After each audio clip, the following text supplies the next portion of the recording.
The SEC is chirping again, and this time it is Shane Beamer who is doing the chirping, the head coach at South Carolina.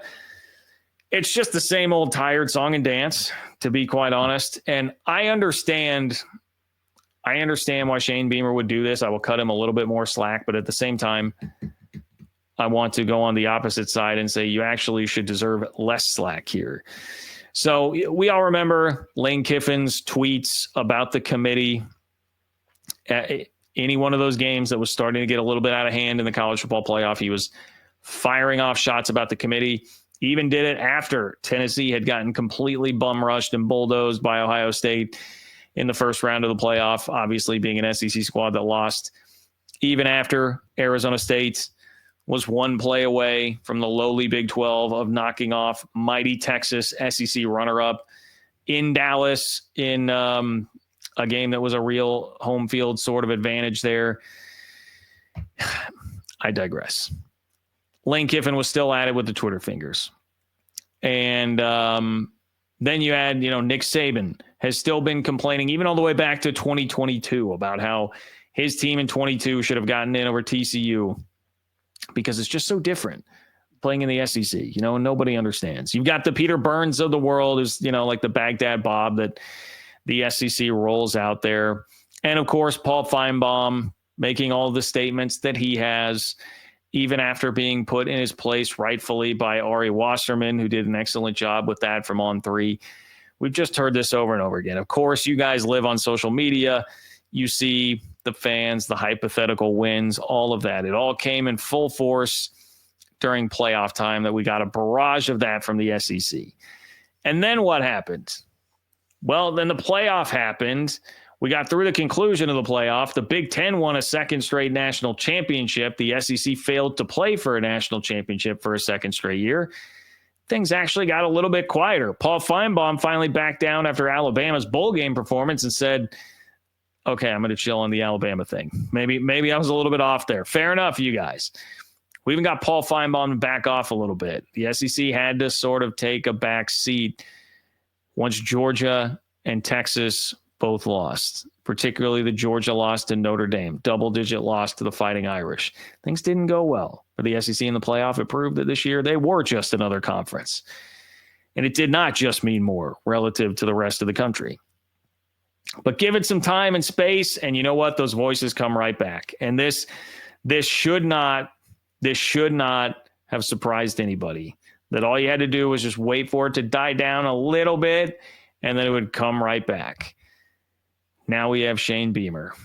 Shane Beamer says, get ready for it, guys. The SEC is, quote, just different. Just different. The SEC is just different. We just wouldn't understand. The SEC is just different. Quote, the fact of the matter is we beat the ACC champion on their field this year and didn't get in. I understand why we didn't get in and why Clemson did. I'm not sour about that, but I do believe this league is just different than others, and there has to be some consideration. That seems like a very contradictory statement from Shane Beamer there. I understand why we didn't get in and why Clemson did, but I do believe this league is just different than others. Well, it wasn't this year, Shane, and all the data supports and backs that up. It is an objectively true statement to say that the league was not, in fact, any different at all from others this year, and that is what you were talking about is what happened this year. You should not, South Carolina 2025, get the benefit of the doubt because of what Nick Saban did in, let's say 2010 to 2020. You don't get that benefit of the doubt extended that way because that's not what the reality of the league was this year. You got to earn it on a year-by-year basis, and I would think people in the South would be very much pull yourself up by your bootstraps and earn it. I think that's kind of the way of life down there, right? And that's how you guys roll, man. Pull yourself up by your bootstraps and go earn it. You don't need any welfare playoff spots. The SEC doesn't need any welfare playoff spots. Shane, come on now. You can go earn it. You can go earn it. Here's the rest of his quote. Look, I've got great respect for other conferences. I've been to other conferences. I've been a part of the ACC. I've been a part of the Big 12. There's no question that there's good football everywhere.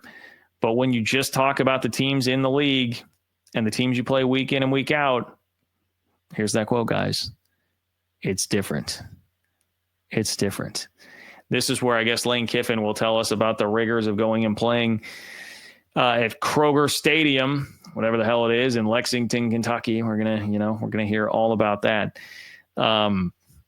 It's like, man, can you guys at least like have a PR meeting and like spruce this up a little bit and not just give us the same recycled line over and over again? Like, it's different. It's different. Look, I like Shane Beamer. I think he's a likable coach, and I understand some of why he would complain and be frustrated and upset here, because his team did get screwed by the officiating crew in that LSU game. They should have won that game. But then get mad at that. Be mad at the officials. You know, if you want to jump in and say, hey, we need some reform on officiating, join in on the Josh Pate crusade on that, on like, hey, we need to, pay the guys better, have a better oversight, like more organized. Do that thing. That's who your issues with. It was a conference game that killed you there, and a bad call against LSU. It's not anything about the ACC or the Big 12 who you single out here.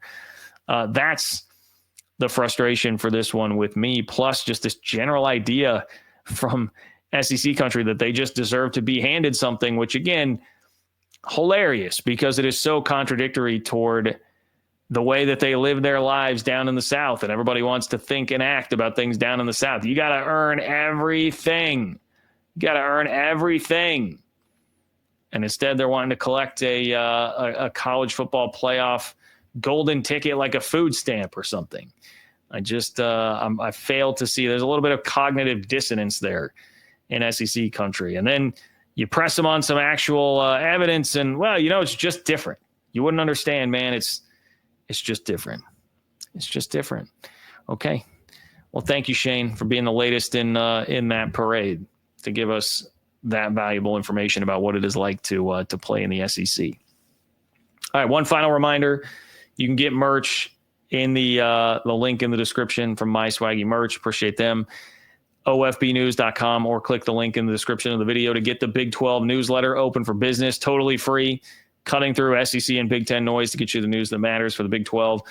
OFBnews.com, join 3,400 plus other Big 12 subscribers who are also reading the newsletter.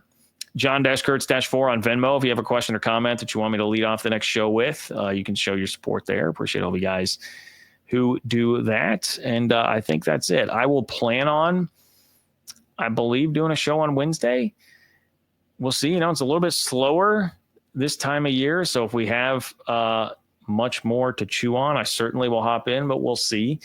Might have to be a bit more flexible with me here in kind of the off-season-ish portion of things. But if you want to stay up to date on Big 12 basketball, man, I'm definitely engrossed in that right now. OFBnews.com is the way to do that.